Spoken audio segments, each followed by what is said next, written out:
দেখবেন মাথা নিচু করে দাঁড়িয়ে আছে, সন্তান পাত্তা দেয় নাই, বাবাই পাত্তা দেয় নাই, মাই পাত্তা দেয় নাই, কেউ যখন পাত্তা দেয় না, যেই সন্তানটাকে আমি ঠিক মতো দেখি নাই, যেই সন্তানকে আমি দূর দূর করে তাড়িয়ে দিয়েছি, স্কুলে পড়লে তাকে 1000 টাকা মাসিক ওই যে কি বলে টিউশন ফি দিয়েছি, মাদ্রাসায় 1 টাকা বেতন দিই না, এতিমখানায় লিল্লা বোর্ডিং এ পড়িয়েছি, ডাক দিয়ে বলবে মা চিন্তার কোনো কারণ নাই, বাবা চিন্তার কোনো কারণ নাই, ও ভাইজান আপনার চিন্তার কোনো কারণ নাই।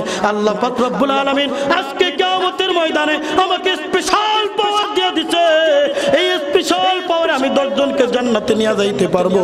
আসেন আসেন আমার সাথে আসেন। আল্লাহ পাক রব্বুল আলামিনের কাছে যখন নিয়ে দাঁড় করাবে, আল্লাহ পাক গণনা না করে ডাক দিয়ে বলবে, হে আমার প্রিয় বান্দা, তুই হাফেজে কোরআন, তুই আলেমে কোরআন, আমি তোকে এত ভালোবাসি, এত মহব্বত করি, যাদেরকে তুই আজকে চয়েস করে নিয়ে আসছিস, যা আমি তোকে সহ তাদের সবাইকে জান্নাত দিয়া দিলাম।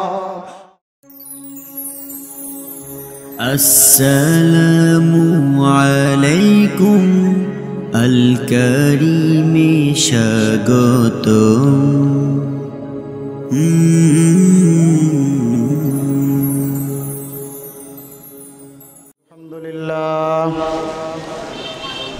আলহামদুলিল্লাহ নাহমাদুহু ওয়া নাস্তাঈনুহু ওয়া নাস্তাগফিরুহু ওয়া নাউযু বিল্লাহি মিন শুরুরি আনফুসিনা ওয়া মিন সাইয়্যাতি আ'মালিনা। من يهده الله فلا مضل له ومن يضلله فلا هادي له، ونشهد أن لا إله إلا الله وحده لا شريك له، ونشهد أن سيدنا وسندنا وحبيبنا وحبيب ربنا وطبيبنا وطبيب قلوبنا محمد صلى الله عليه وعلى آله وأصحابه وأزواجه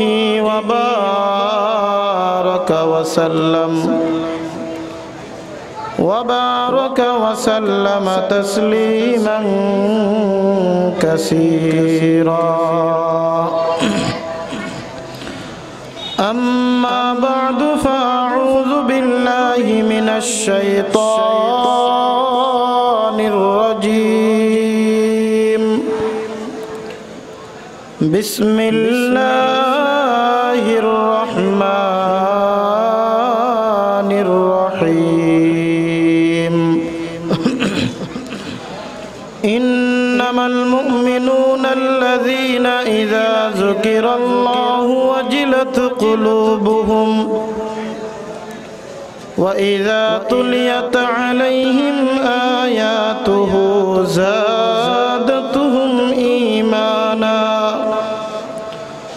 زادتهم إيمانا وعلى ربهم يتوكلون.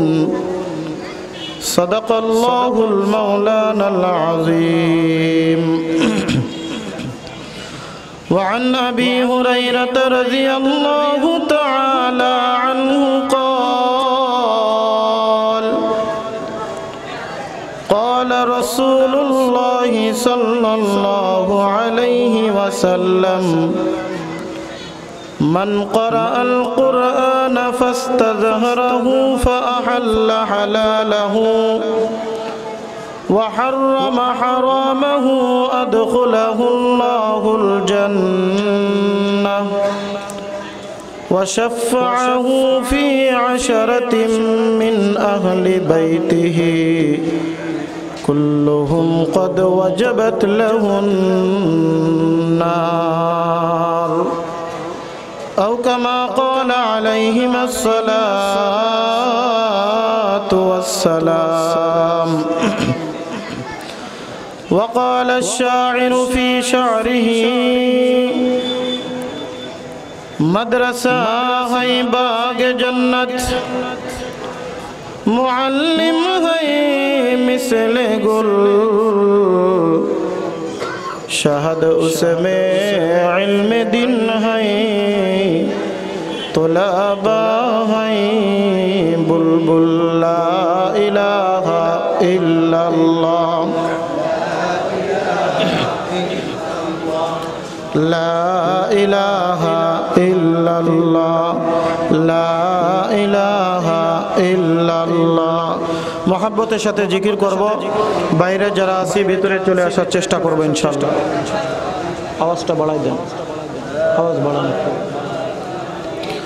লা ইলাহা ইল্লাল্লাহ লা ইলাহা ইল্লাল্লাহ লা ইলাহা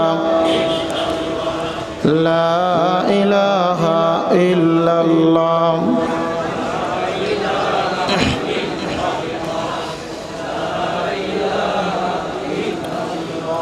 لا إله إلا الله محمد رسول الله الحمد لله অধ্যকার কুষ্টিয়া জেলাধীন ভেড়ামারা উপজেলার দারুস সুন্নাহ মাদ্রাসা কর্তৃক আয়োজিত আজকের এই ঐতিহাসিক ওয়াজ মাহফিলের সম্মানিত সভাপতি দেগার হযরতে মুআজ্জাজ মুহতারাম শেরে তাজ উলামা ইকরাম সামনে উপস্থিত দিনদার মুসলমান ভাইরা পর্দার অন্তরালে অবস্থানরতা এবং শ্রবণরতা আমার মা ও বোনেরা শুকরিয়া জ্ঞাপন করি সেই মহান রব্বুল আলামিনের দরবারে যে মহান রব্বুল আলামিন আমাদেরকে এই আবহাওয়ার প্রতিকূলতার মধ্য থেকেও আজকের এই জান্নাতের বাগানে আসবার এবং বসবার মতো তৌফিক দান করেছেন সে মহান রব্বুল আলামিনের দরবারে আমরা সকলেই অন্তরের অন্তরস্থল থেকে শুকরিয়া জ্ঞাপন করি সবাই বলি আলহামদুলিল্লাহ সর্বহালাতে সবসময় শুকরিয়া আদায় করতে হবে কার সবাই একটু জোরে আওয়াজ দিয়ে বলি শুকরিয়া আদায় করতে হবে কার আল্লাহ পাক যাকে যে অবস্থায় যে হালাতে রাখেন সর্বহালাতে সেই মহান রব্বুল আলামিনের দরবারে আমাদের সকলকে শুকরিয়া জ্ঞাপন করতে হবে দীর্ঘ এক সপ্তাহ যাবত বৃষ্টি মাহফিল হবে কি হবে না এরকম একটা সন্দেহান হয়েছিল কথা ঠিক কিনা আল্লাহ পাক যা করেন মঙ্গলের জন্যই করেন বিশ্বাস করি আমরা কথা বলি বিশ্বাস করি আল্লাহ পাক যে হালাতে রাখেন ওই হালাতেই আমাদের শুকরিয়া জ্ঞাপন যদি আমরা করতে পারি আল্লাহ পাক রব্বুল আলামিন বলেন লা ইন শাকারতুম লা আযীদান্নাকুম ওয়া লা ইন কাফারতুম ইন্না আযাবি লাশাদীদ বান্দা যদি শুকরিয়া আদায় করে আল্লাহ পাক এই নিয়ামতকে আরো বাড়িয়ে দেন জোরে কোন না সুবহানাল্লাহ আল্লাহ পাক রব্বুল আলামিন অনেক সময় ইমতিহান নেন পরীক্ষা নেন এই আবহাওয়ার প্রতিকূলতার মধ্য থেকেও বান্দা আমার শুকরিয়া আদায় করে নাকি নাফরমানি করে জন্য যে হালাতে যে অবস্থায় আল্লাহ পাক রাখেন না কেন আল্লাহ পাকের কাছে শুকরিয়া আদায় করাই হলো মুমিনের খাসলাত কথা ঠিক কি ঠিক না প্রোগ্রাম ছিল এই কুষ্টিয়াতে 2 দিন ব্যাপী প্রধান মেহমান আমাদের শেরে তাজ শেখ হাসান জামিল সাহেব দামাত বরকাতুহুমের একটা দৌলতপুরে আর একটা ভেড়ামারাতে 2 তারিখে বিমান টিকিট কমপ্লিট করে ফেলছিলাম হুজুরের কিন্তু আসলে আল্লাহ পাক রব্বুল আলামিন যেটাই করেন মঙ্গলের জন্যই করেন আসতে পারেন না বিমান টিকিট ক্যান্সেল অনেক রিকোয়েস্ট করার পরে হযরত আজকে আসার জন্য অনেক কষ্ট করে গাড়িতে সিট পায় না আমি ফোন দিছি বারবার ফোন দিয়ে দিয়ে তারপরে একেবারে পিছনের সিটে যেখানে হুজুর কোনোদিন মনে সফর করেন নাই গাড়ির একেবারে সর্ব পিছনের সিটে হুজুর আসতেছেন শুকরিয়া আদায় করি আল্লাহ পাক রব্বুল আলামিনের দরবারে এই হালাতের মধ্য থেকেও আমাদেরকে জান্নাতের বাগিচায় আসার মতো তৌফিক দান করেছেন। সেই সাথে যারা এই মাহফিলের জন্য অক্লান্ত পরিশ্রম করেছেন, প্রশাসনের ভাইয়েরা, উপজেলা চেয়ারম্যান সাহেব, সম্মানিত মেয়র মহোদয় সাহেব সহ যারা মাহফিল আঞ্জাম দেওয়ার জন্য অক্লান্ত পরিশ্রম করেছেন, তাদেরকেও ধন্যবাদ জ্ঞাপন করি। প্রিয় হাজিরিন, আমি সময় নেব একেবারে আপনাদের কাছে কম, যেহেতু হযরত প্রায় কাছাকাছি চলে আসছেন। আসলেই হুজুরকে স্টেজে উঠায় দেওয়া হবে। খুশি না বেজার? সবাই বলেন খুশি না বেজার? খুশির আওয়াজে একটু শুকরিয়া আদায় করতে যাবে তো ইনশাআল্লাহ? জোরে বলেন আলহামদুলিল্লাহ। হয় নাই, আওয়াজ হয় নাই। এই কয়েকজনের আওয়াজ যদি হয়, ভেড়া মারার শেষ মাথা পর্যন্ত আওয়াজটা পৌঁছে যাবে। কথা বলেন ঠিক কি ঠিক না? আলহামদুলিল্লাহর আওয়াজ আসতে হবে না জোরে হবে? সবাই বলেন আসতে হবে না জোরে হবে? শুকরিয়া আল্লাহ পাকের কাছে এমন ভাবে জ্ঞাপন করব যেন আল্লাহ পাক রাজি এবং খুশি হয়ে যায়। পারবো তো ইনশাআল্লাহ? বলেন আলহামদুলিল্লাহ। মাশাআল্লাহ। যেই মজলিসের ভিতরে বসে আছি, দুনিয়ার সর্বশ্রেষ্ঠ মজলিস, হাদিসে পাকের ভাষায় এই মজলিসটা হলো জান্নাতের বাগান। কিসের বাগান? জান্নাতের বাগানে বাজান তারাই আসতে পারে যারা জান্নাতি মানুষ। কথা ঠিক কি ঠিক না? যারা জান্নাতি মানুষ তারাই কিন্তু জান্নাতের বাগানে আসার মতো সুযোগ পায়। আগামীকাল ইচ্ছা করলে বাগান থাকবে? কথা বলেন থাকবে? থাকবে না। আবার কবে হবে সেই পর্যন্ত হায়াত পাবো আমরা তার গ্যারান্টি দিতে পারি না। যার উদ্যোগে আজকের মাহফিল, কোরআনের মার্কাজ, হাদিসের মার্কাজ, আল্লাহ পাক রব্বুল আলামিন যাদেরকে সবথেকে সর্বশ্রেষ্ঠ মানব হিসেবে উল্লেখ করেছেন, হাদিসের ভাষায় দুনিয়ার সর্বশ্রেষ্ঠ মানুষ যারা কোরআন শিখে এবং শিক্ষা দেয়। কথা ঠিক কি ঠিক না? খায়রুকুম মান তাআল্লামাল কুরআনা ওয়া আল্লামা। বাজান আজকে সমাজের ভিতরে আমরা তাদেরকে দামি মনে করি যারা এই সমাজের ভিতরে টাকাওয়ালা, পয়সাওয়ালা, ক্ষমতাওয়ালা। ক্ষমতা আছে মনে করি দামি মানুষ, টাকা আছে মনে করি দামি মানুষ, পাওয়ার আছে মনে করি দামি মানুষ। কথা বলেন ঠিক কি ঠিক না?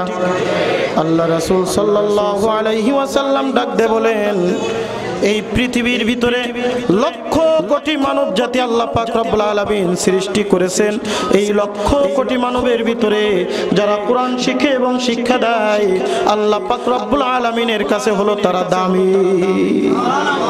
খায়র, সর্বোত্তম মানুষ যারা কোরআন শিখে এবং শিক্ষা দেয়। কিন্তু আজকে আমাদের সমাজটা হলো তার থেকে একটু উল্টা হয়ে গেছে। কথা বলেন ঠিক কি ঠিক না? যারা কোরআন শিখে তাদেরকে আমরা ছোট নজরে দেখে থাকি, খারাপ নজরে দেখে থাকি, তাদেরকে আমরা ক্রিটিসাইজ করি, বিভিন্ন ভাবে তাদেরকে লাঞ্ছিত, অপদস্থ করি। কথা ঠিক কি ঠিক না? আপনাদের কুষ্টিয়া অঞ্চলে মনে হয় নাই, কিন্তু কোরআন যার সিনার ভিতরে আছে, যে কোরআন শিখে এবং শিক্ষা দেয়, আল্লাহ রাসূলের ভাষায় এই পৃথিবীর ভিতরে যত মানুষ আছে সব থেকে উত্তম এবং শ্রেষ্ঠ মানুষ যারা কোরআন শিখে এবং শিক্ষা দেয়। আজকে সমাজে আমাদের টাকা আছে, পয়সা আছে, দামি বানাই। আমার আফসোস লাগে, দুঃখ লাগে, সারা বাংলাদেশের এমন অনেক মাহফিলের ভিতরে গিয়েছি, টাকাওয়ালা পয়সাওয়ালাদেরকে চেয়ার দেয়। এমন অনেক নজির দেখেছি, বড় মাদ্রাসা শাইখুল হাদিস, বড় বড় মাদ্রাসার মুহতামিম নিচেই বসে আছে, টাকা হয়েছে, পয়সা হয়েছে, ক্ষমতা হয়েছে, চেয়ারের উপরে বসাইছে, আছে না নাই? কিন্তু বাজান, এই সমাজের ভিতরে যাদেরকে মূল্যায়ন করতে হবে, যাদেরকে দাম দিতে হবে, যারা আসলে চেয়ার পাওয়ার যোগ্য, যাদের সিনার ভিতরে আল্লাহর কালাম আছে, আল্লাহর কালাম যাদের ভিতরে আছে, তারা হলো দামি। সংবর্ধনা যদি দিতে হয় তাদেরকে দেওয়া লাগবে, সংবর্ধনা যদি দিতে হয় হাফেজে কোরআনকে দেওয়া দেওয়া লাগবে, সংবর্ধনা যদি দিতে হয় একজন আলেমকে দেওয়া লাগবে। কারণ এই সমাজের ভিতরে আল্লাহ পাক রব্বুল আলামিনের কাছে যদি দামি বান্দা হয়ে থাকে, প্রিয় বান্দা হয়ে থাকে, যার সিনার ভিতরে আল্লাহর কালাম আছে, যে কোরআন শিখে এবং শিক্ষা দেয়, খায়রুকুম মান তাআল্লামাল কুরআনা ওয়া আল্লামা, যে কোরআন শিখে এবং কোরআন শিক্ষা দেয়, এই সমাজের ভিতরে সব থেকে বড় দামি বান্দা। যতদিন পর্যন্ত এই জমিনের ভিতরে আল্লাহ বলনেওয়ালা লোক থাকবে, আল্লাহর কালাম পড়নেওয়ালা মতো লোক থাকবে, আল্লাহ রাসূল বলেন ততদিন পর্যন্ত কিয়ামত কায়েম হবে না। কিয়ামত কায়েমের নিদর্শনের ভিতরে একটা নিদর্শন হলো আল্লাহ পাক রব্বুল আলামিন এই জমিনের ভিতর থেকে আস্তে আস্তে মাদ্রাসাগুলি উঠিয়ে দিবেন, কোরআনের ইলম আস্তে আস্তে উঠিয়ে দিবেন, কোরআনের হাফেজ উঠিয়ে দিবেন, কোরআনের আলেমগুলি আল্লাহ পাক রব্বুল আলামিন উঠায় নেবেন। উঠানোর পরে আস্তে আস্তে যখন সমাজটা জাহালাত পর্যায়ে চলে যাবে, এই সমাজের ভিতরে যখন আল্লাহ বলনেওয়ালা লোক থাকবে না, আল্লাহর নাম নেওয়ার মতো কোনো লোক থাকবে না, আল্লাহ পাক রব্বুল আলামিন হযরত ইসরাফিল আলাইহিস সালাতু ওয়াস সালামকে ডাক দিয়ে বলবেন, ইসরাফিল এখন সময় হয়েছে, তুমি সিংহা নিয়ে এতদিন পর্যন্ত দাঁড়িয়ে আছো, এখন জলদি করো, জলদি করো, সিংহায় ফুৎকার মেরে দাও। বাজান আমার বুঝা গেল, যতদিন পর্যন্ত কোরআনের মার্কাজ কায়েম আছে, যতদিন পর্যন্ত কোরআনের দার কায়েম আছে, মাদ্রাসা কায়েম থাকবে, আল্লাহর কসম করে বললেও হানেস হবে না, আল্লাহ পাক রব্বুল আলামিন কিয়ামত কায়েম করবেন না। আর এই সমাজের ভিতরে যখন উলামা ইকরাম ঘোরাঘুরি করবে, আল্লাহ রাসূলের পরিভাষায় আল্লাহ পাক রব্বুল আলামিন এই সমাজের ভিতরে বড় কোনো গজব নাজিল করবে না। কোরআনের এত পাওয়ার, এত দাম, মদিনার ভিতরে ভূমিকম্প শুরু হয়ে গেছে, প্রবল বেগে ভূমিকম্প হচ্ছে।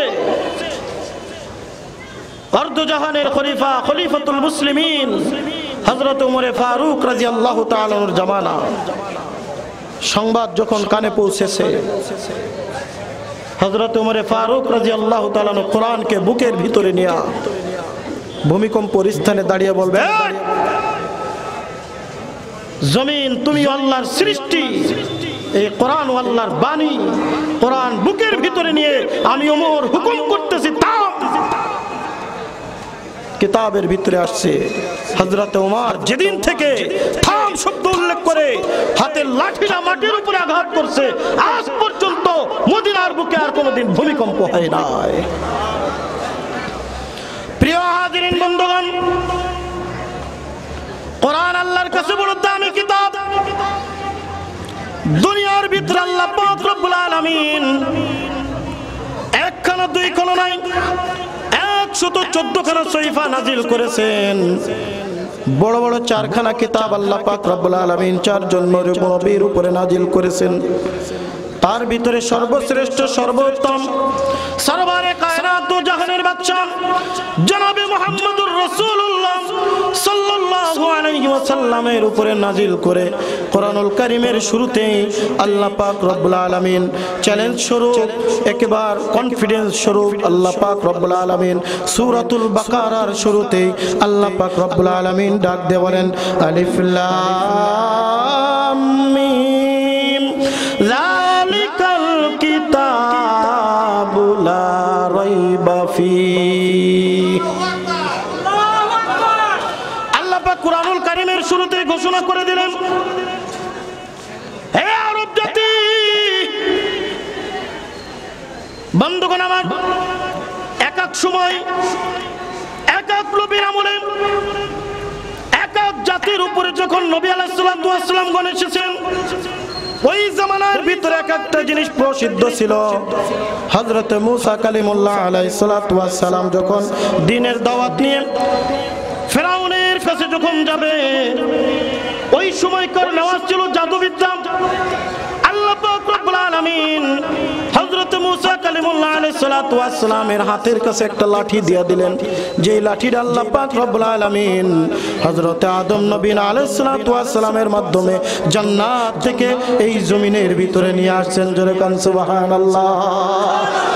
এক এক নবীর কাছে ট্রান্সফার হইতে হইতে হযরত মুসা কালিমুল্লাহ আলাইহিস সালাতু ওয়াস সালামের শ্বশুর হযরত শুআইব আলাইহিস সালাতু ওয়াস সালামের কাছে যখন আসছে, আল্লাহ পাক রব্বুল আলামিন ওই লাঠিটা শ্বশুরের কাছ থেকে জামাতার হাতে হযরত মুসা কালিমুল্লাহ আলাইহিস সালাতু ওয়াস সালামের হাতে দিলেন। ডাক দিয়ে বলেন, মুসা, চিন্তার কোনো কারণ নাই, ভয়ের কোনো কারণ নাই, তুমি যাও ফিরাউনের কাছে দাওয়াত নিয়া, যদি জানতে চাই আল্লাহর পক্ষ থেকে তোমার কাছে কি মুজিজা আছে, তোমার হাতের ভিতরে যে লাঠিটা আছে এই লাঠিটা তুমি জমিনের ভিতরে ছেড়ে দিবা, দেখবা আমি আল্লাহ পাক রব্বুল আলামিন এই হাতের লাঠিটাকে বড় একটা সাপ তৈরি করে দিব। ফিরাউনের কাছে গেছে, ফিরাউন বলে, আল্লাহর কাউরে পাই নাই, তোমারই নবী বানাইলো, তুমি তো আমার বাড়ি থেকে মানুষ হয়েছো।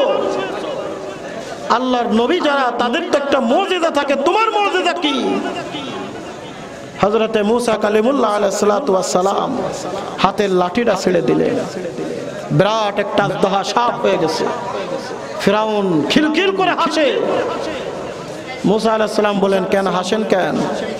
বলে, এত কমন জিনিস, আমার দেশের ভিতরে এমন অনেক জাদুকর আছে, লক্ষ লক্ষ সাপ তৈরি করে দেখাইতে পারে, বলে আনেন।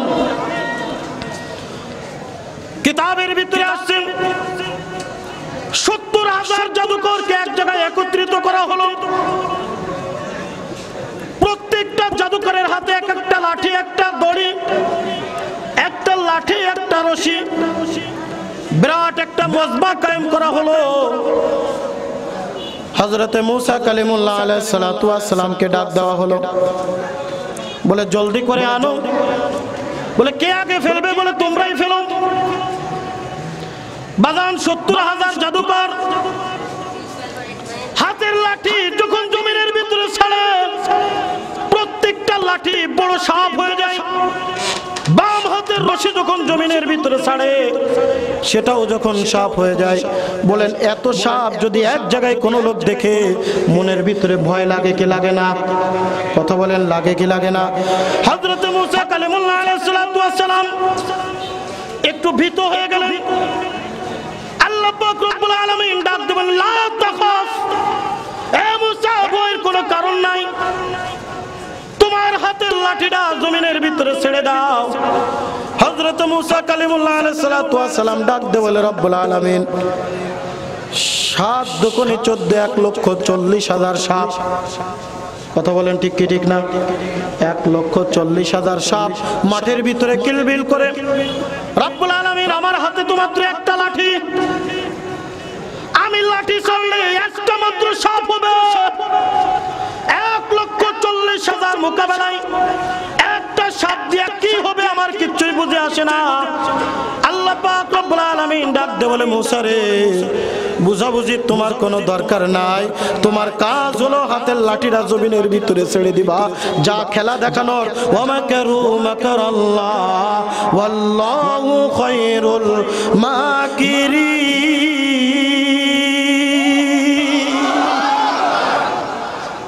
আল্লাহর উপরে ক্ষমতাবান আর কেউ আছে? কথা বলেন, আছে? আল্লাহ পাক ডাক দিয়ে বলেন, মুসা, তুমি তোমার হাতের একটা লাঠি ছাড়ো, দেখো কি হয়। কিতাবের ভিতরে আসছে হযরত মুসা কালিমুল্লাহ আলাইহিস সালাতু ওয়াস সালাম হাতের লাঠি যখন জমিনের উপরে ছেড়ে দিলেন, ১,৪০,০০০ সাপ কিলবিল কিলবিল করে যখন হাতের লাঠিটা ছেড়ে দিয়েছে, সাপ যখন হয়ে গেছে, সাপটা দেখবেন জাস সাপ চেনেন? জাস সাপ চেনেন আপনারা? কেইটো সাপ, গক্কু সাপ কি বলে আপনাদের অঞ্চলে?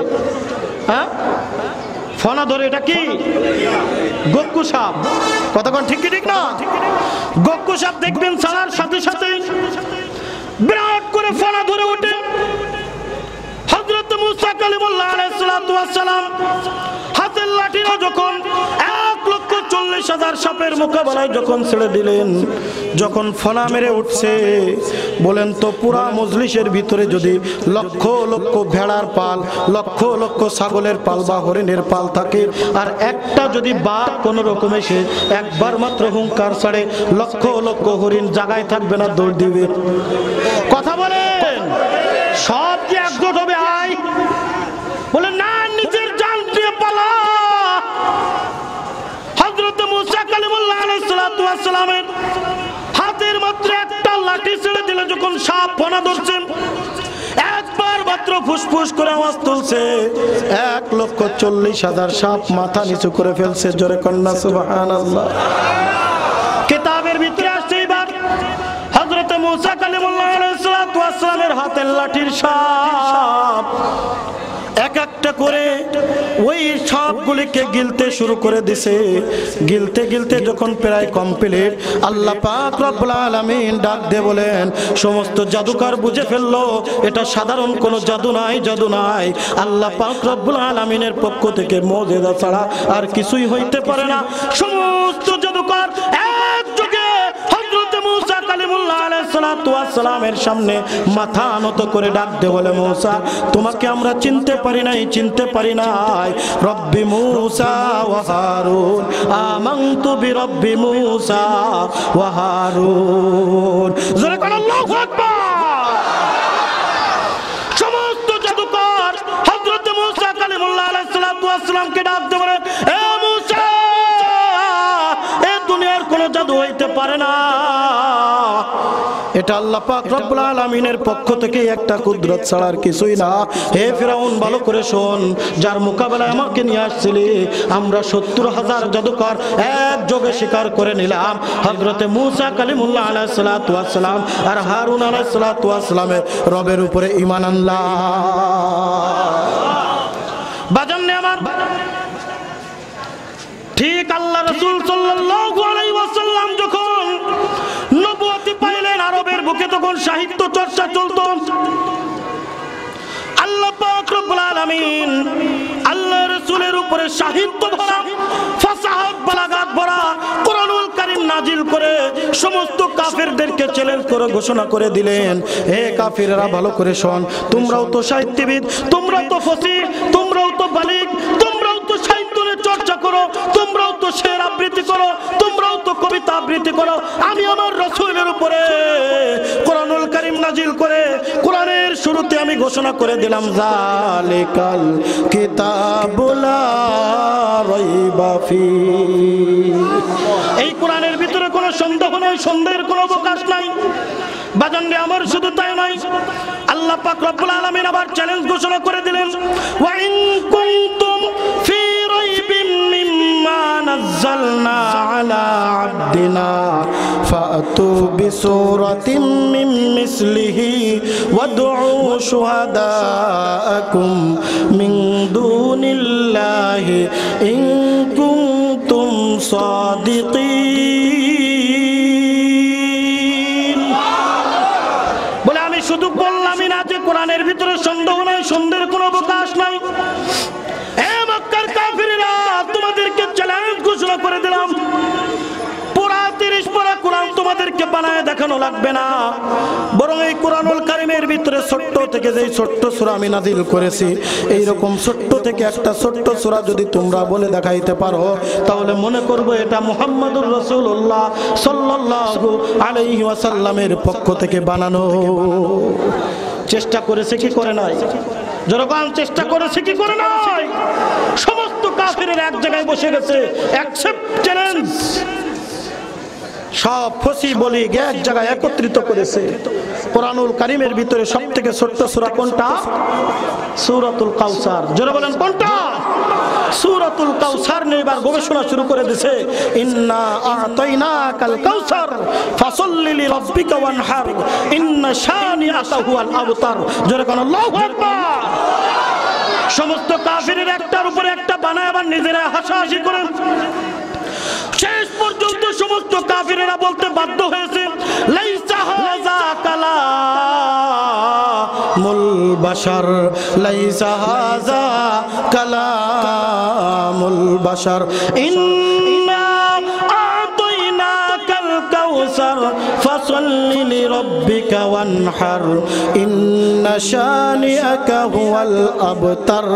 চতুর্থ নম্বর তারা একটা জিনিস বানায়া দেছে, লাইসা হাযা কালামুল বাশার। যারা কান আল্লাহু আকবার। আয়াতের সাথে মিল আছে না নাই? বলে এটা দুনিয়ার সাধারণ কোনো কথা হইতে পারে না, এটা দুনিয়ার সাধারণ কোনো মানুষের কথা হইতে পারে না, এটা খোদ আল্লাহ পাক রব্বুল আলামিনের অমীয় বাণী। জোরে জোরে কোন সুবহানাল্লাহ। বাজাননি আমার, এই জন্য এই কোরআন যার ভিতরে থাকবে সে দামি হয়ে যাবে। আল্লাহ পাক রব্বুল আলামিন যেই মাসে কোরআন নাযিল করেছেন, 12টা মাসের মধ্যে ওই মাসটার দামি করে ঘোষণা করেছেন, শাহরু রমাযানাল্লাযী উনজিলা ফীহিল কুরআন। আল্লাহ পাক রব্বুল আলামিন বলেন, হে জগৎবাসী, এই কোরআনুল কারীম আমি রমজানুল মুবারকে নাযিল করেছি। বলেন তো 12টা মাসের মধ্যে রমজান মাসের দাম কম না বেশি? জোরে বলেন, দাম কম না বেশি?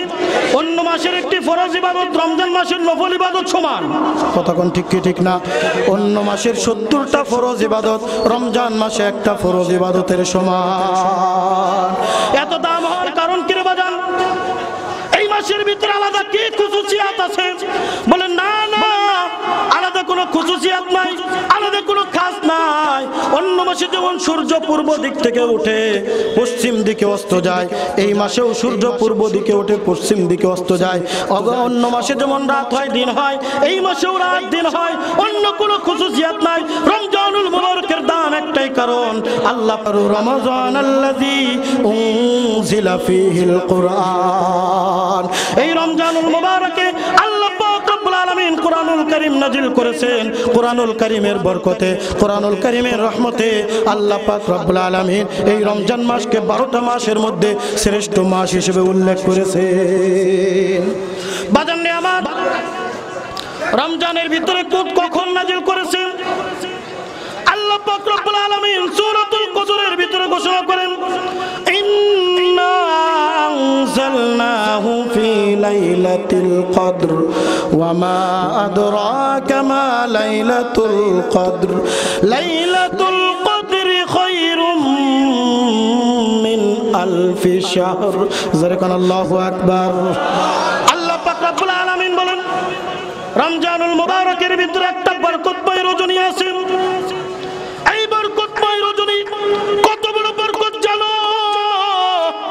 এক বান্দা যদি 1000 মাস ইবাদত করে যেই পরিমাণ সওয়াব পায়, আল্লাহ পাক রব্বুল আলামিন বলেন, একটা রজনীতে ওই আল্লাহর বান্দা যদি একটা মাত্র সিজদা দেয়, আর ওই একটা সিজদা যদি আল্লাহ পাক রব্বুল আলামিনের দরবারে কবুল হয়ে যায়, আল্লাহ পাক রব্বুল আলামিন 1000 মাস ইবাদত করলে যেই পরিমাণ সওয়াব, তার থেকে বেশি সওয়াব ওই বান্দার আমলনামায় লিপিবদ্ধ করে দেয়। ইন্না আনজালনাহু ফি লাইলাতিল কদর লাইলাতুল কদরি খায়রুম মিন আলফি শাহর। 1000 মাসের থেকে উত্তম। কারণ কি রে বাজান, এই রাত্রের আলাদা কি খুশুসিয়াত আছে? বলে না না, আলাদা কোনো খুশুসিয়াত নাই, আলাদা কোনো কারণ নয়। কারণ এই বরকতময় রজনীতে আমি আল্লাহ পাক রব্বুল আলামিন কোরআনুল কারীম নাযিল করেছি। কোরআনের বরকতে, কোরআনের রহমতে আল্লাহ পাক রব্বুল আলামিন এই রাত্রটাকে 1000 মাসের থেকে উত্তম করে ঘোষণা করে দিয়েছেন। বাজাননি আমার, পাইলাম যে মাসে কোরআন নাযিল হইল মাসটা দামি মাস। যেই রাত্রে কোরআন নাযিল হইল ওই রাত্রটা 1000 মাসের থেকেও দামি রাত্র। বলেন তো বাজান, যেই মানুষের উপরে আল্লাহ পাক রব্বুল আলামিন কোরআনুল কারীম নাযিল করেছেন, এই মানুষটা দামি না দামি? আরো জোরে বলেন, দামি না দামি? আরো জোরে বলেন, দামি না দামি? সর্বশ্রেষ্ঠ মানুষ, আশরাফুল মাখলুকাত, মাখলুকাতের ভিতরে সর্বশ্রেষ্ঠ মানব, সরওয়ারে কায়নাত, দো জাহানের বাদশা জনাবে মুহাম্মদুর রাসূলুল্লাহ সাল্লাল্লাহু আলাইহি ওয়াসাল্লাম। বলে কারণ কি? বলে কারণ একটা, এই মানুষটার উপরে আল্লাহ পাক রব্বুল আলামিন কোরআনুল কারীম নাযিল করেছে। এই উম্মতে মুহাম্মাদে আসার আগে আল্লাহ পাক রব্বুল আলামিন এই কোরআনুল কারীমের একটি সূরা ফেরেশতাদের সামনে তেলাওয়াত করেছিলেন। জোরে বলুন না সুবহানাল্লাহ। কিতাবের ভিতরে আসছে সূরাতুল ইয়াসিন। আল্লাহ পাক রব্বুল আলামিন ফেরেশতাদের মাঝে তেলাওয়াত করেছেন। সমস্ত ফেরেশতারা কেঁদে কেঁদে চোখের পানি ভাসিয়েছে আর ডাকতে বলেছিল, হে মাবুদ মওলা, ওই জাতি কত বড় ভাগ্যবান যেই জাতির উপরে এই রকম সূরা নাযিল করা হবে। জোরে বলুন সুবহানাল্লাহ। সেই ভাগ্যবান জাতি হলো উম্মতে মুহাম্মাদি। বাজাননি আমার, কিয়ামতের ময়দানে আল্লাহ পাক রব্বুল আলামিন এই জমিনের ভিতরে, আমি আগেই বলেছি, 114 খানা শরীফা নাযিল করেছিলেন। কতক্ষণ ঠিক কি ঠিক না? তার ভিতরে বড় বড় কিতাব হলো 4 খানা, তাওরাত, জবুর, ইনজিল, কোরআন। কিয়ামতের ময়দানে আল্লাহ পাক রব্বুল আলামিন তাওরাত তেলাওয়াত করবেন না, আল্লাহ পাক জবুর তেলাওয়াত করবেন না, ইনজিল তেলাওয়াত করবেন না। কিয়ামতের ময়দানে আল্লাহ পাক রব্বুল আলামিন যখন তার বান্দাদের সাথে দিদার দিবেন, ওই দিদারের ময়দানে, হাশরের ময়দানে আল্লাহ পাক রব্বুল আলামিন এই কুরআনুল কারীমের সূরাতুর রহমান বান্দাদের সামনে তেলাওয়াত করে শোনাবে। এই জন্য আল্লাহ রাসূল সাল্লাল্লাহু আলাইহি ওয়াসাল্লাম বলেন, খায়রুকুম মান তাআল্লামাল কুরআন ওয়া আল্লামা। ওই সমাজের মধ্যে লক্ষ কোটি মানুষ থাকবে, প্রত্যেকটা মানুষ দামি নয়, প্রত্যেকটা মানুষ আল্লাহর প্রিয় নয়।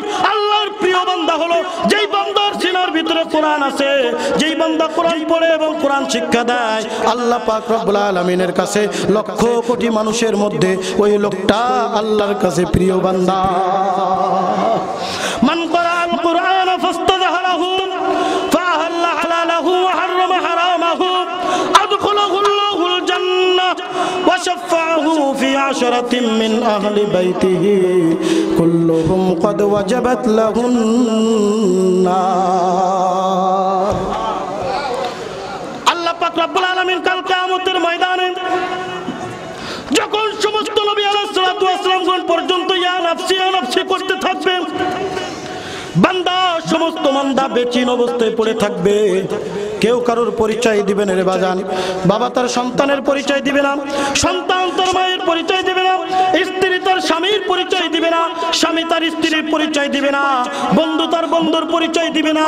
আল্লাহ পাক রব্বুল আলামিন কাল কিয়ামতের ময়দানে আল্লাহ রাসূল সাল্লাল্লাহু আলাইহি ওয়াসাল্লাম বলেন, মান ক্বরাআল কুরআন, যেই লোকটা কোরআন তেলাওয়াত করে, কোরআন পড়ে, ফাস্তাযহারাহু ফাআহাল্লা হালালাহু ওয়া হাররামা হারামাহু, কোরআন অনুযায়ী নিজের জিন্দেগি যাপন করে, আদখালাহুল্লাহুল জান্নাহ। আল্লাহ পাক রব্বুল আলামিন কাল কিয়ামতের ময়দানে আল্লাহ পাক রব্বুল আলামিন ওই বান্দাকে জান্নাতে প্রবেশ করিয়ে দিবেন। জোরে জোরে কান্না সুবহানাল্লাহ। একটা হলো দাখালাল জান্নাহ, আরেকটা হলো আদখালাল জান্নাহ। দাখালাল জান্নাহ মানে উলামা ইকরাম যারা আছেন, মাজির সিগা। মনে করেন আজকে এই ভেড়ামারা এই অঞ্চলের নাম কি? সাতবাড়িয়া। মাহফিল হইতেছে, খবর পৌঁছে গেছে ভেড়ামারার ওই পাশের মানুষের কাছে। চিন্তা করছে যখন মাহফিল হচ্ছে যায়, ভেড়ামারা আসার পরে আর পথ চিনতেছে না। জিজ্ঞাসা করছে ওই রেল লাইনের পাশে দাঁড়িয়ে, ভাই মাহফিল কোথায় হচ্ছে? এক লোক দাঁড়িয়ে বলতেছে, হুজুর ভাইজান মাহফিলে যাবেন আর সুজাই রাস্তাতে ধরবেন, যাইতে যাইতে দেখবেন ছোট্ট একটা ব্রিজ আছে, ব্রিজের উপরে একটা মাদ্রাসা আছে, মাদ্রাসার ওখানে বিরাট প্যান্ডেল আছে, স্টেজ আছে, একজন বক্তা আলোচনা করছে আর শ্রোতারা শ্রবণ করতেছে। ওটাই হলো মাহফিলের স্থান, ওটাই হলো মাহফিল। পথ দেখায় দিল কি দিল না? জোরে বলেন, পথ দেখায় দিল কি দিল না? দাখালাল মাহফিল, মাহফিলে প্রবেশ করার পথ দেখায় দিল। আরেক ব্যক্তি এসে জিজ্ঞাসা করছে, ভাইজান মাহফিলে যাব। আরেকজন দাঁড়িয়ে বলছে, ভাই মাহফিলে যাবেন? আমিও তো যাব। বলে আসেন, আমার বাইকের পিছনে চড়েন। বাইকের পিছনে চড়িয়ে একেবারে স্টেজের সামনে নিয়ে আসলেন। স্টেজের সামনে নিয়ে এইবার স্টেজের ভিতরে বসিয়ে বলেন, দেখছেন একজন বক্তা আলোচনা করে আর এই যে শ্রোতাবৃন্দ শ্রবণ করতেছে, এটাই হলো মাহফিলের স্থান, এটাই হলো আদখুলাল মাহফিল। মাহফিলের ভিতরে প্রবেশ করিয়ে দিলেন। কিয়ামতের ময়দানে আল্লাহ পাক রব্বুল আলামিন হাফেজে কোরআনকে, কোরআনের আলেমকে মাহফিলের জান্নাতের রাস্তা দেখাবেন না, বরং আল্লাহ পাক রব্বুল আলামিন বলবেন, হে হাফেজে কোরআন, হে আলেম, তোরা সারা জীবন আমার কোরআনের হিফজ করেছিস, কোরআনের মাদ্রাসায় পড়িয়েছিস, তালিবে ইলম হিসেবে ছিলি, আজকে তোকে আমি জান্নাতের পথ দেখাবো না, আয় আমার কুদরতে হাতের উপরে ছোঁয়ার করা, আমি তোকে জান্নাতে প্রবেশ করিয়ে দিব। জোরে জোরে কোন সুবহানাল্লাহ। বলবে বান্দা তোর জান্নাতের ওই ফুলসিরাত পার হওয়া লাগবে না, জান্নাতের দরজায় পেরেশানি করা লাগবে না, জান্নাতের ভিতরে আল্লাহ প্রবেশ করিয়ে বলবেন এটাই জান্নাত, এই জান্নাতের ভিতরে খালিদিনা ফিহা আবাদা, চিরকাল যতদিন ইচ্ছা ততদিন থাকবি।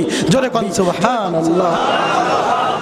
বাজানরে আমার, শুধু তাই নয়, আল্লাহ পাক যখন ওই বান্দাকে জান্নাতের জন্য সার্টিফিকেট দিয়ে দিবেন, ডাক দিয়ে বলবে রব্বুল আলামিন আজকে আমাকে আপনি জান্নাতে দিতেছেন, আমি জান্নাতে যাইতে রাজি, তবে আমার একটা আবদার আছে। বলে কি আবদার? কর। বলে আমি কোরআনকে এত মহব্বত করি, ভালোবাসি, কোরআন আমার এত প্রিয় বাণী, যেই কোরআনের জন্য আমি মাসকে দামি করেছি, যেই কোরআনের জন্য আমি রাত্রকে দামি করেছি, যেই কোরআনের জন্য আমি মানুষকে দামি করেছি, যেই কোরআনের জন্য আমি উম্মতকে দামি করেছি, যেই কোরআনের জন্য আমি বান্দা বান্দীদেরকে দামি করে দিয়েছি, এই কোরআনের হাফেজ তুই আজকে আমার কাছে আবদার করবি, আমি কিয়ামতের ময়দানে তোর আবদার না রেখে পারবো না। বলবে রব্বুল আলামিন আমি জান্নাতে যাইতে চাই, কিন্তু আমি যে কোরআনের হাফেজ হয়েছি, আমি কোরআনের আলেম হয়েছি, আমি যে তালিবে ইলম ছিলাম, আমি একাকী মাদ্রাসা পড়তে পারি নাই, আমার উস্তাদ ছিল, আমার গার্জিয়ান ছিল, আমার এলাকাবাসী ছিল, যতক্ষণ পর্যন্ত আপনি তাদেরকে জান্নাতে না দিবেন, আমি হাফেজে কোরআন, আমি আলেম কোরআন, আমি আপনার জান্নাতে যাইতে রাজি না। জোরে কন্যা সুবহানাল্লাহ। মা কাদায় দিবে, যা যা, দুনিয়াতে আমার কোনো সন্তান ছিল বলে মনে পড়ে না। বাবা ডাক দিয়ে বলবে দুনিয়াতে আমার কোনো সন্তান ছিল বলে মনে পড়ে না। বিবি ডাক দিয়ে বলে আমার কোনো স্বামী ছিল বলে মনে পড়ে না। বন্ধু ডাক দিয়ে বলবে আমার কোনো বন্ধু ছিল বলে মনে পড়ে না। এই হাফেজে কোরআন, আলেমে কোরআন দাঁড়িয়ে যাবে, রব্বুল আলামিন আমি জান্নাতে যাইতে রাজি, আমার কিছু আবদার আছে, আমার একটা সুপারিশের পাওয়ার দিতে হবে, আমার সুপারিশের পাওয়ার দিয়ে আমি শুধু একা জান্নাতে যাব না, আমি কিছু লোককে সঙ্গে করে নিয়ে যাইতে চাই, আমাকে যদি পাওয়ার দেন তাহলে আমি জান্নাতে যাব, নতুবা আমি জান্নাতে যাইতে পারি না। আল্লাহ রাসূল ডাক দিয়ে বলেন কিয়ামতের ময়দানে আল্লাহ পাক রব্বুল আলামিন ডাক দিয়ে বলবেন ওয়াশাফাহু ফি আশরাতিন মিন আহলি বাইতিহি কুল্লুহুম ক্বাদ ওয়াজাবাত লাহুন নার। এ বান্দা, আমি কোরআনকে এত ভালোবাসি, এত মহব্বত করি, কোরআনের হাফেজকে এত ভালোবাসি, কোরআনের আলেমকে এত ভালোবাসি, এই মাদ্রাসার তালিবে ইলমদেরকে এত ভালোবাসি, এই আলেমদেরকে এত ভালোবাসি, তুই জানিস না, তুই মাত্র সুপারিশ কর, একজন দুইজন নয়, তোর পরিবার পরিজন আত্মীয় স্বজন যারা আছে, তোর আহাল পরিবার বর্গ যারা আছে, তোর নিকটতম যারা আছে, একজন দুইজন নয়, আজকে কিয়ামতের ময়দানে আমি আল্লাহ এমন 10 জনকে সুপারিশ করার অনুমতি দিয়ে দিলাম, যেই 10 জনকে আমি জাহান্নামের আগুন ওয়াজিব করে দিয়েছি। খুশি হইতে পারেন নাই মনে হয়? খুশির আওয়াজ আসতে হয় না? জোরে হয়, জোরে জোরে কোন সুবহানাল্লাহ। বাজান রে আমার, ওয়াশাফাহু ফি আশরাতিন মিন আহলি বাইতিহি কুল্লুহুম ক্বাদ ওয়াজাবাত লাহুন নার।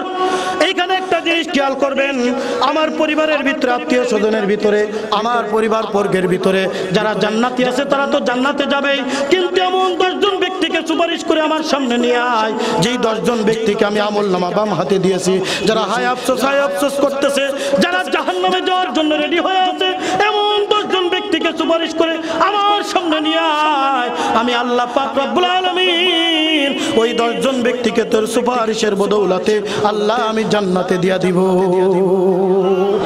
যদি 10 জনের জায়গায় 15 জন হয়ে যায়, আল্লাহ দিবে কি দিবে না? জোরে বলেন, দিবে কি দিবে না? আপনাদের এখানে বিয়ে শাদী হয় কি হয় না? বরযাত্রী যায়? কথা বলেন, যায়? পিছনের ভাইদের মনে হয় যায় না। রাগ করছেন আমার উপরে? কষ্ট হচ্ছে আপনাদের? বরযাত্রী যায় না? মনে করেন বিয়ের কাছে যে বলতেছে বরযাত্রী তো যাইতে হবে, আমাদের বড় গোষ্ঠী 50 জনের নিচে দাওয়াত দিলে কিন্তু বিয়ে হবে না। বলে মেয়েটা যখন আপনার হাতে তুলে দেবো, ফ্যান বন্ধ করো, ফ্যান বন্ধ করো, মেয়েটা যখন আপনার হাতে তুলে দেবো, 50 জন বছরের জীবন একবার খাওয়াবো, বন্ধ করো। বছরে যখন একবার খাওয়াবো তো ভালো করেই খাওয়াই।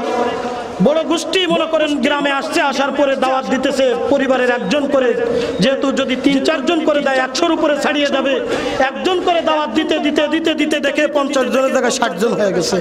কাউকে রেখে যাওয়ার মতো নাই, যদি একজনকে রাখি এলাকার সবাই বয়কট করবে, ওরে দাওয়াত দিলেন আমি যাব না। আছে না নাই? হয় কি হয় না? এখন মনে করেন 60 জন লোক কোন রকম গাড়ির ভিতরে কষাকষি করে নিয়ে এইবার বিআই রে ডাক দিয়ে বলছে, বিআই সাহেব আমি তো এক কথার মানুষ, আমি 50 জন আনতেই চেয়েছিলাম, কিন্তু দাওয়াত দিতে দিতে 60 জন হয়ে গেছে। এখন বিআই সাহেব কি করব? যদি মনে করেন 10 জনকে বাদ দিয়ে দিবেন তাহলে 10 জনকে বাদ দিয়ে দেন। আপনাদের এই ভেড়ামারার এই সাতবাড়ি এলাকার মানুষ কি কার্পণে এত বখিল নাকি যে বলবে যে 10 জন বাদ দিয়ে দেন, 50 জনে খাওয়ানোর কথা 50 জনকে খাওয়াবো, এরকম বখিল নাকি? ডাক দিয়ে বলবে বিআই সাহেব, এই ভেড়ামারার সাতবাড়ি এলাকার মানুষ এত বখিল না। আমি ভালো করে জানি আপনার গোষ্ঠী বড় গোষ্ঠী, 50 জনের কথা বলেছেন, 50 জন আনতে পারবেন না। আপনি 60 জন না, যদি আপনি 70 জন 80 জন আনতেন, এই ভেড়ামারার সাতবাড়ি এলাকার মানুষের কলিজা আছে, 100 জন মানুষের খাওয়ানোর মতো তৌফিক আছে। কথা বলেন ঠিক কি ঠিক না?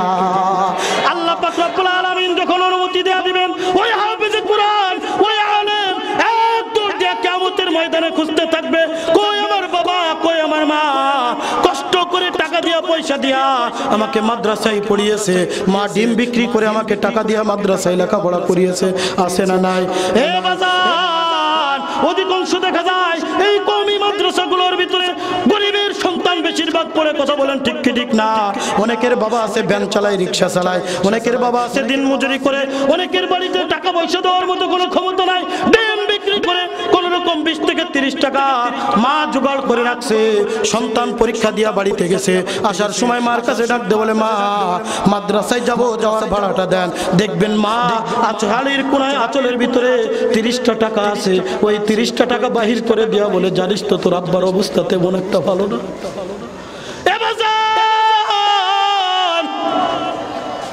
তোর আব্বা দিন আনে দিন কাই কোন রকম রাজ্যায় পার হয়, টাকা দেবো কোথার থেকে? টাকা দেওয়ার মতো কিছুই নাই। বাড়িতে 2-3টা মুরগি ছিল, কয়েকদিন ডিম পেড়েছিল, আমি ডিমগুলোকে রেখে দিয়েছি, তোর একটা খাইতেও দি নাই। এই ডিম বিক্রি করে কোন রকম 30টা টাকা হয়েছে, যাই 30 টাকা নিয়ে মাদ্রাসায় যা, দোয়া করে দি তুই বড় আলেম হয়ে যা।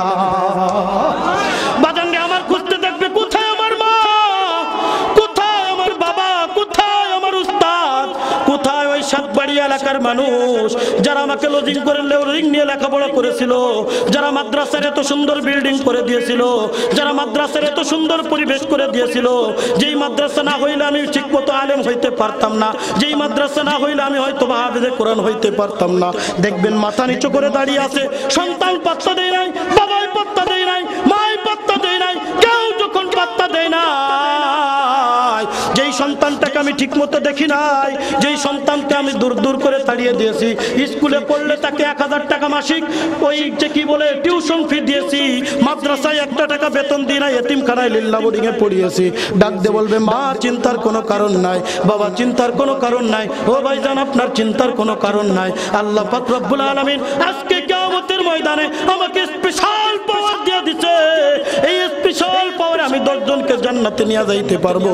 আসেন আসেন আমার সাথে আসেন। আল্লাহ পাক রব্বুল আলামিনের কাছে যখন নিয়ে দাঁড় করাবে, আল্লাহ পাক গণনা না করে ডাক দিয়ে বলবে, হে আমার প্রিয় বান্দা, তুই হাফেজে কোরআন, তুই আলেমে কোরআন, আমি তোকে এত ভালোবাসি, এত মহব্বত করি, যাদেরকে তুই আজকে চয়েস করে নিয়ে আসছিস, যা আমি তোকে সহ তাদের সবাইকে জান্নাত দিয়া দিলাম।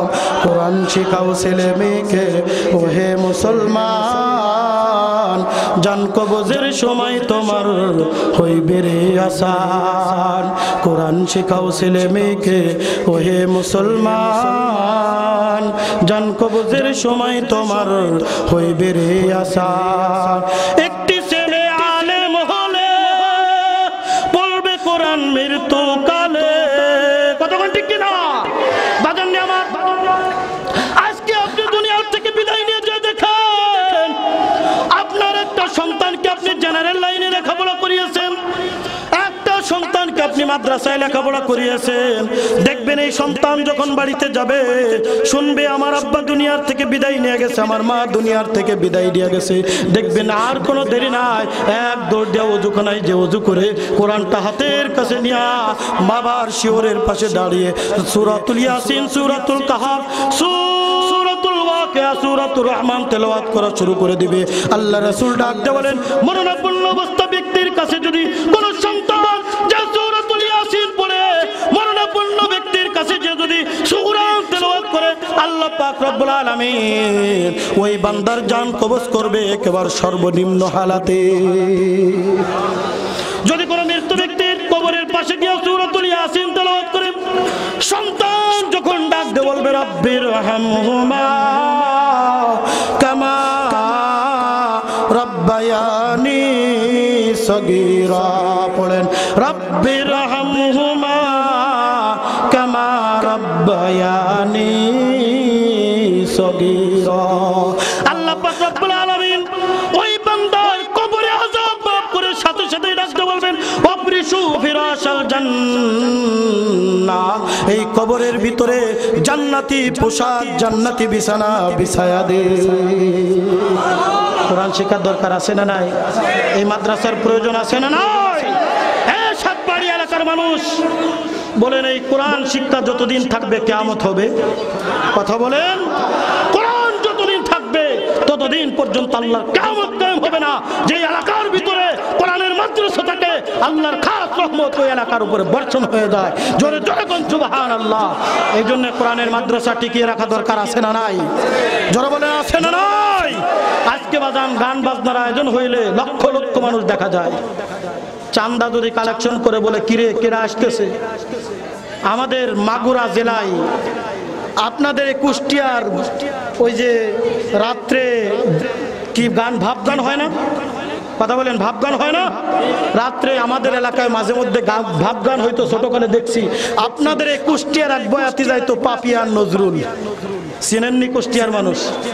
নজরুল আর পাপিয়া ভাব গান গেয়ে বেড়াইতো। এমন অনেক লোক দেখেছি এই গান বাজনার জন্য হাজার হাজার টাকা পর্যন্ত দেয়। দেয় কি দেয় না? মনে হয় এক বস্তা সব হবে। কথা বলেন, বলে সামনের সিটটা আমারে দিস। কি বলে? সামনের সিটটা আমারে রাখিস, যদি একটু কোন রকমের দিক ওদিক হয়ে যায়। এই যে আপনারা চেয়ারের ভিতরে বসে আছেন, একটা চেয়ারও আর ওই ডেকোরেটরে যাবে না, সব ভেঙে চুরে তছনছ। কথা বলেন ঠিক কি ঠিক না? হ্যাঁ, সাতবাড়ি এলাকার মানুষ হাতে পায়ে ধরে অনুরোধ করে যায়, এই কোরআনের মার্কাজ যদি থাকে, এই কোরআনের মার্কাজ যদি জিন্দা থাকে, কিয়ামতের ময়দানে আমার বিশ্বাস, আমি কসম করে বলতে পারি যতদিন তলবের এই এলাকার ভিতরে থাকবে আল্লাহর খাস রহমত তো বর্ষিত হবে এবং যারাই মাদ্রাসার সহযোগী হয়ে যাবে কিয়ামতের ময়দানে আল্লাহ পাক রব্বুল আলামিন এই ওসিলায় তাদেরকে জান্নাত দিয়ে দিবেন। জোরে কোন সুবহানাল্লাহ। আল্লাহ রাসূল বলেন যখন মানুষ দুনিয়ার থেকে বিদায় নিয়ে চলে যায়, দুনিয়ার সব নেকের আমল বন্ধ হয়ে যায়, ইল্লা বিসাদাকাতিন জারিয়া আও আমালান সালিহা আও ওয়ালাদুন সালিহা, তিনটা নেকের দরজা জারি থেকে যায়। এক নম্বর হলো ওই আমল, ওই সদকা, যেই সদকা কিয়ামত পর্যন্ত জারি থাকে। Hey there. Subscribe to my channel. And also press this bell icon, so you never miss any new updates, cause whenever we upload new video you will get a notification on your phone.